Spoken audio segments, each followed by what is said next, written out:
Alright, let's do some air fryer meatballs. We got a pound of venison with a nice lean meat. It's good, it's healthy, it's delicious. Half cup of panko, that goes in. Now we're going to follow that up with an equal amount, half cup of shredded Parmesan. In it goes. Oh yes, it's snowing. Okay, some parsley, 2 tablespoons after it's all chopped out. Should be about right.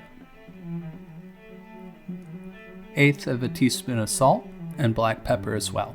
Now, you can definitely add more, but it's really hard to take it away, so go less is more first. And 2 eggs. Now, I oil my hands to keep the meat from sticking as much as I smash and roll out my balls. And we're going to pretend that I didn't almost forget the garlic. It'll be a 1/4 teaspoon of garlic powder. Now back to smashing. Smashy smash, mushy mush. There we go. Now, you're going to make golf ball size meatballs. The important part is that they're all the same size, because then they'll cook pretty evenly. There you go. Now we're going to preheat the air fryer. I got it set at 450.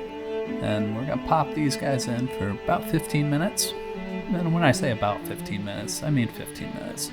And pull out on time, as always. Some green stuff and some white stuff, Parmesan and parsley. And serve. Enjoy.